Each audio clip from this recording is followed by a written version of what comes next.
Awesome. Thank you.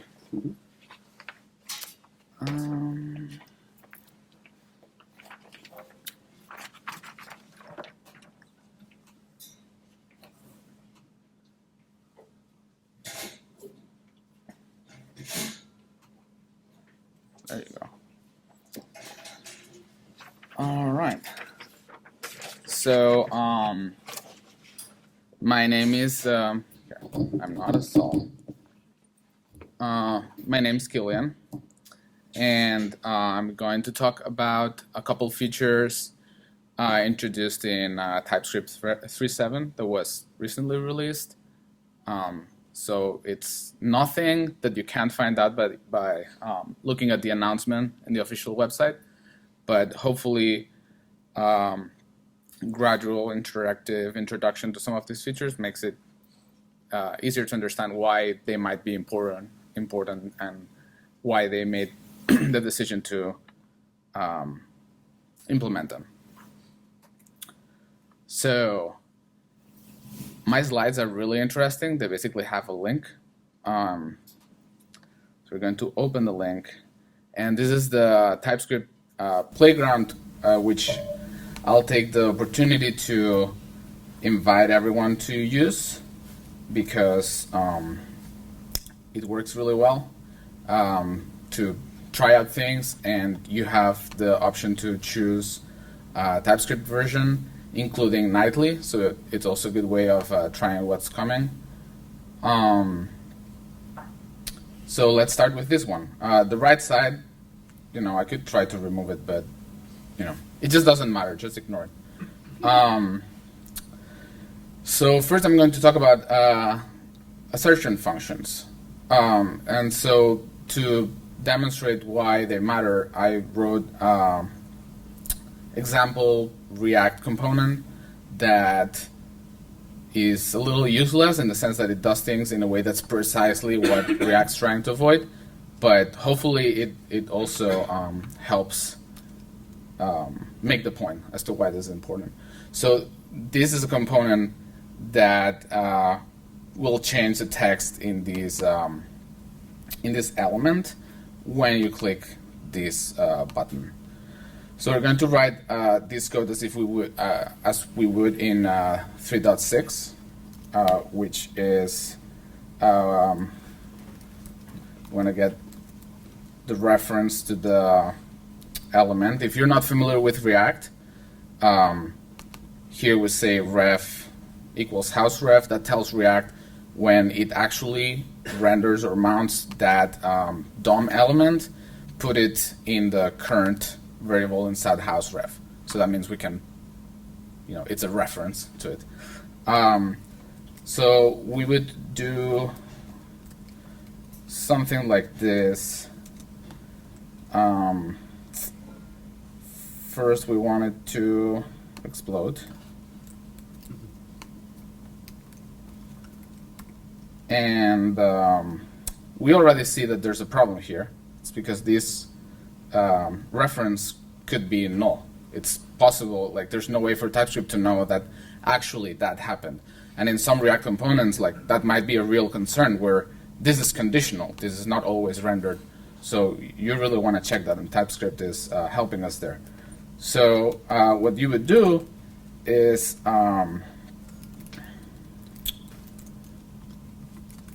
if there's nothing there,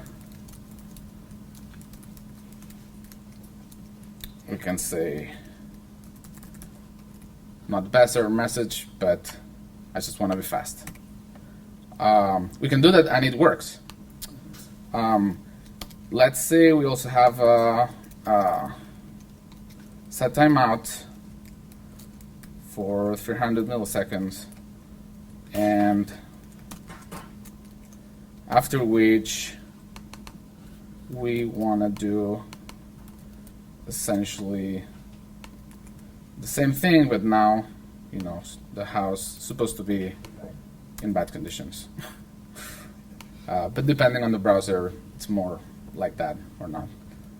We have the same problem because it's in a separate scope, so we have to make the same check again. and there's no prettier here, so I have to do it manually. And now it works, so that's great. But you can already see that there's a check that I'm doing twice, and also an error that I'm having to come up with twice. And of course, there's ways that I could, create some generic error that I reuse every time. Like, there's ways to make this less bad, but essentially, that's what it is. So with 3.7, they introduced assert functions. And what they do is they let us say that if that function doesn't throw,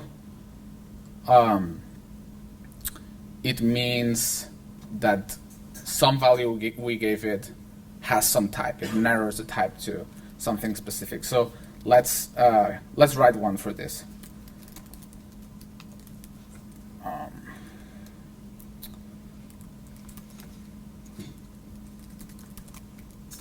We can say, really we could say anything. So we can say asserts element is an element. Here this type means actually a DOM element. And if there's no element, then we can throw like we were doing. So now instead of this, we can say assert element, and we can pass this, and this is telling TypeScript, hey, if we are here, it means we didn't throw. It means what we gave it is an element, so it's not going to complain. It knows it's an element now. And we can do the same thing here. So this means we have a centralized place where we potentially make the checks, and we also throw a specific, meaningful, helpful error. So that's that example, but there's more about assertion functions. Another case that's very common is to have to use custom type guards and then throw. So it's similar to what we did where we checked is this undefined, but sometimes you're checking something that's more complicated. You want to check if this specific value actually fulfills the expectations for a certain type. So TypeScript gives you this feature called custom type guard functions, and it's similar to assert functions, but what they do is you can see one here. So let's look at this first a little bit. In this case, we are receiving a user in this function, and we're saying that if the function returns true, TypeScript should accept that that what was passed here is this type. If false, then it's not that type, right? So this means that every time you use this, you're branching the possibilities of the types. So let's see how that works. We have a modern user that's just some typical user, and a legacy user that's slightly different. A modern user can have read and write permissions, and we can say a write user is a modern user that has write permissions. We're going to imagine that there's some function that actually sends something to the server called post add note. And here's an example of the type guard that I already explained, and another type guard to see if it's a write user. So if you see here, the first one just checks if there's an ID or not, because that's what we know is distinct enough. We're just going to say, yeah, that's good enough. We know it's a modern user. For this second one, we want to check first that it is a modern user, and if it isn't, then we throw. And then we also want to check the permissions on our write. If that's the case, then we know it's a write user, right? So we can use it here. There's some function that's add note, receives the user, some string, and it makes this check. Is it a writable user? If not, throw. If yes, it can post. We've checked, we've told TypeScript that the branch where this is not a writable user is a branch where we throw, so everything else is a branch where it is a user. So let's change this to use assert functions. We'll write this function here instead of this, right? So let's see how this would work.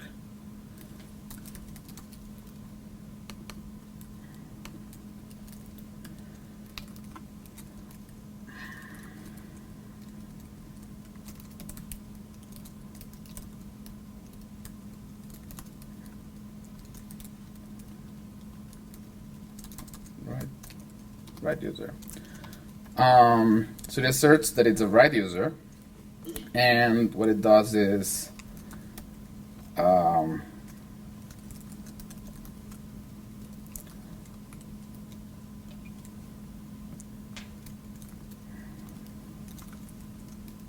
going to take advantage of the functions we already have to check the type in here. So if it's not a right user, then we can throw. Now we have to implement this other one.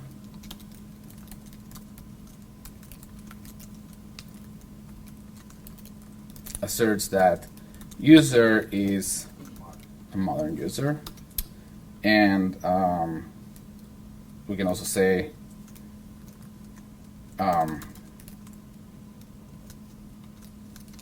if it's not a modern user, we throw this. So now we have places where we can make the specific check to narrow the type, and it's centralized in one place, and another place where we can have the specific errors for it. And the other thing is that I'm demonstrating that you can nest these assertions.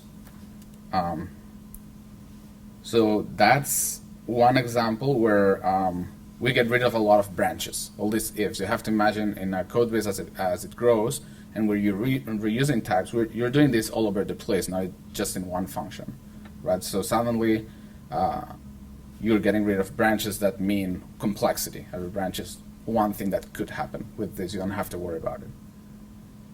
Another example for assertion functions, and by the way, feel free to interrupt anytime, is a condition argument. So we've seen these assertion functions where you pass something and you say, this argument that you passed is going to be this type, I promise you, unless we throw. These ones are slightly different in that you can pass a condition and it just says asserts condition. So the way this works is you can do something like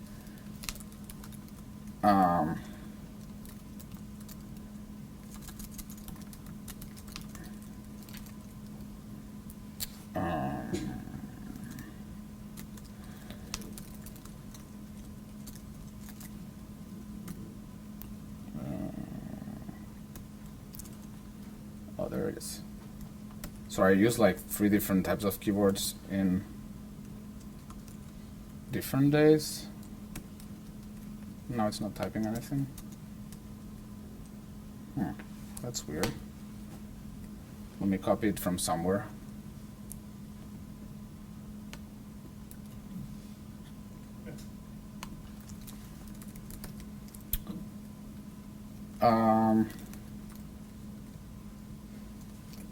Type of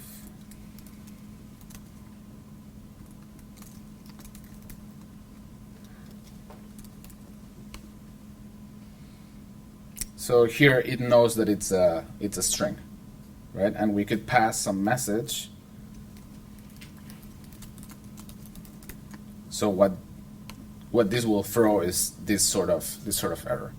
So this is a really good pattern because you can actually create some generic assertion error and publish or export this assert function. And all the functions we used before, we could use this so that also you have a specific type of error. Yeah. Do I always have to throw in order to use this function type cards? Yeah, you always have to throw because basically it's either the condition is met or it isn't, right? So this is a way for TypeScript to know that, if it isn't, then the code after you call this function is not going to occur ever, right? So you can wrap it in the try catch if you don't want the code to just stop. Yeah, you can do that. So I always have to catch something from above. Well, you don't have that doesn't change because of this function. It's like if you were throwing an error before because it's a condition that you don't expect and that you want to go away, it stills that case. My code base, then I can't use this feature. If sorry. If I choose to not throw in my code base, I can't use this TypeScript feature. If you use to not throw, right? This feature won't. It requires throwing at runtime. Yeah.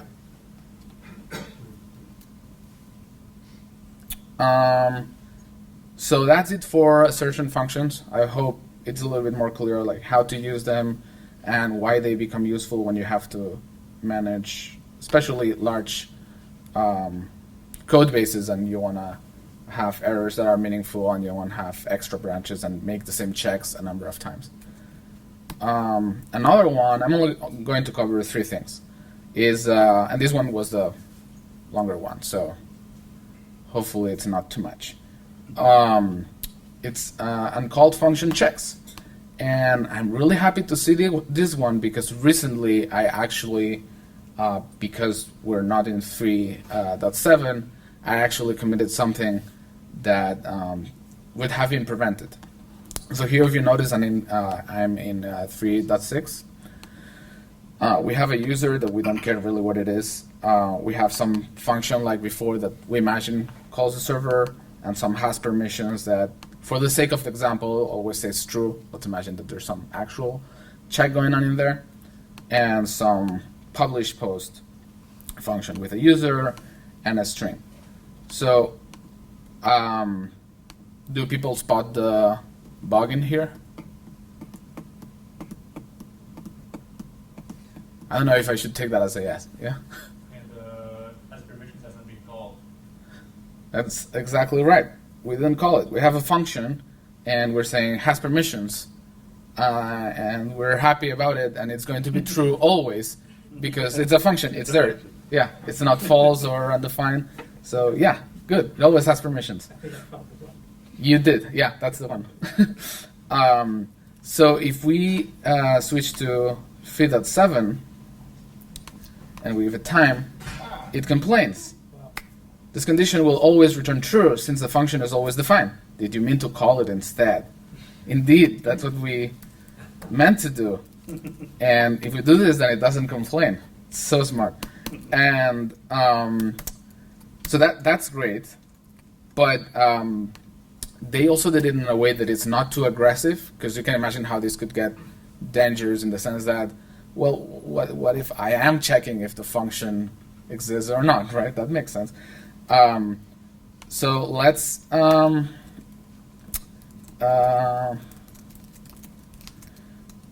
create a different function. And this one, it's going to be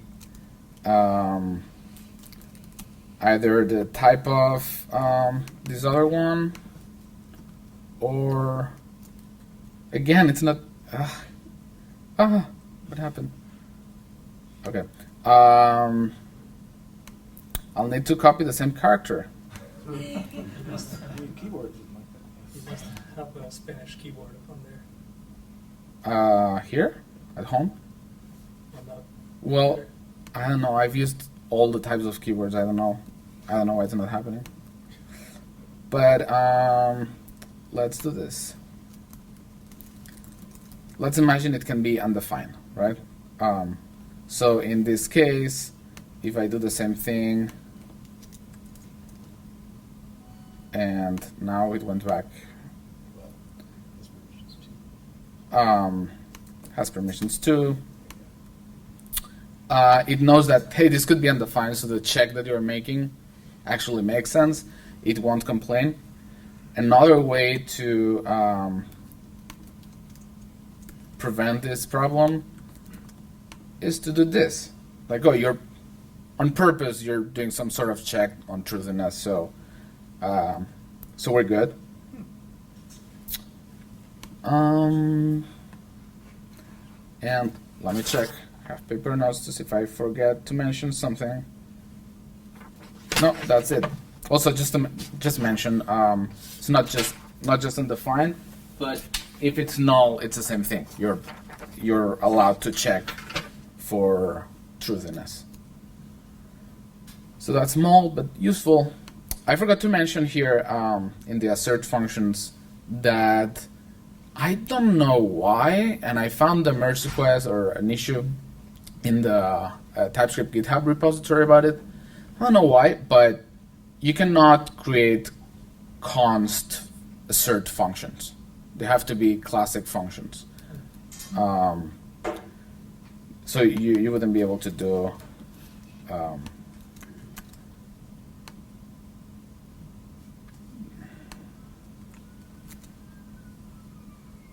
yeah, doesn't work. I looked, but not too well. So I don't understand what's happening, but I do know that they said, yeah, this is by design. So it's by design. And the last 1/2 things is optional chaining. Optional chaining is awesome and was their top requested feature for many years, even before the proposal existed for ECMAScript. And they waited until the proposal in ECMAScript got to stage 3 to release it. They actually were really helping move the proposal forward. And now we have it. So let's implement this function to get the dog of the best friend of the person that we're given. Because, that's real code from a code base. So we could do something like person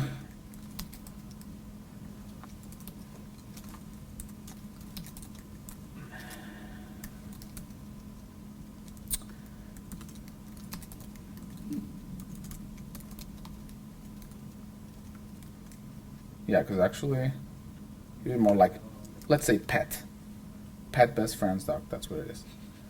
Oh,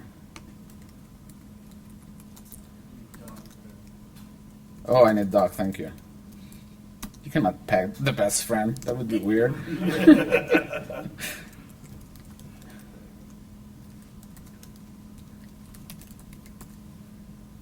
Well, actually, is pet, yeah, pet's always there.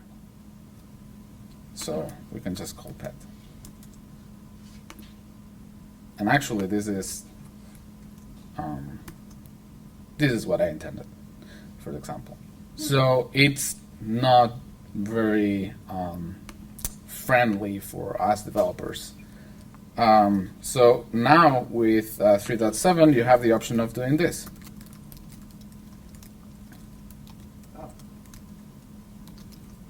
And I don't even have to think, which is great when you're presenting, right? And ta-da, it works. It's awesome.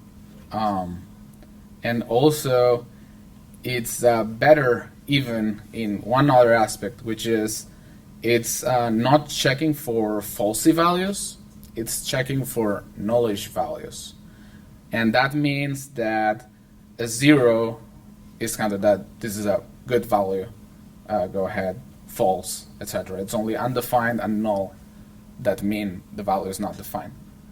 So that's a lot of bugs we want to introduce. Oh yeah, there's a couple nice things about this. There's the accessor syntax, which let's imagine that we have some array that might or might not be an array, so you can do this. Let's say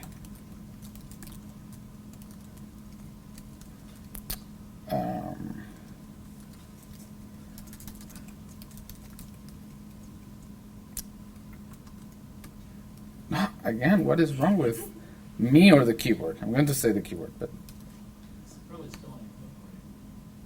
still in what? Still in your clipboard, right? No, it's square brackets. You're right.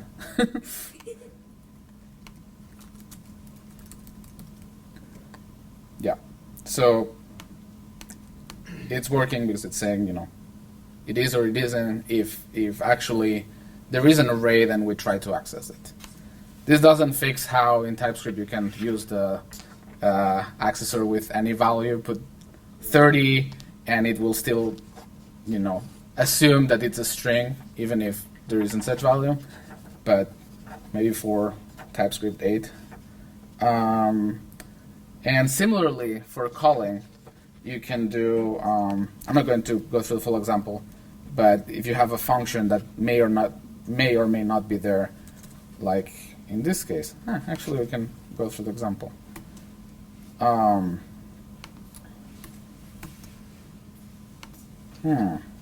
thought that's what it was. Oh, it's opposite direction, yeah, thank you. Yeah, so you can do that. Functions there or not, and it will call it or not. And then knowledge coalescing, which is easy to introduce at this point because we already looked at this concept of knowledge, and it's based on the same thing. Like before, I'm going to say, can you spot the bug in here?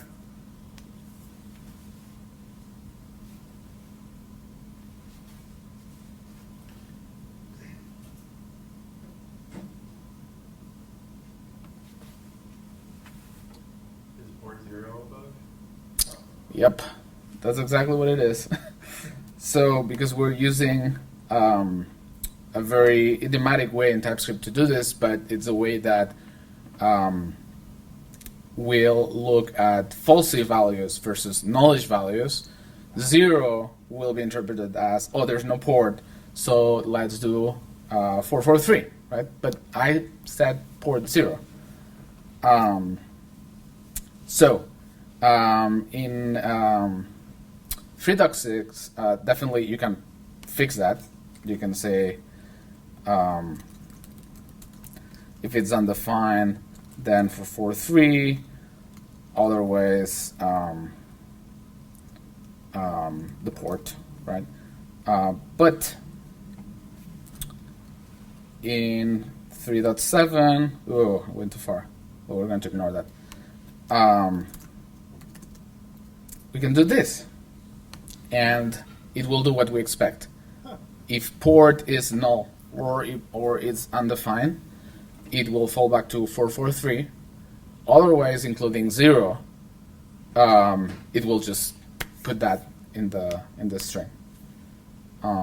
You can still use old school patterns for some things where you actually mean to do that, like here. So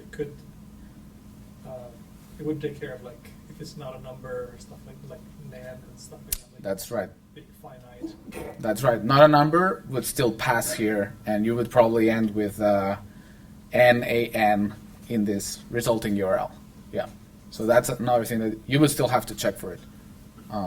But as per the spec, it makes sense. Not a number is a number, and it might have a meaning for you in your code base.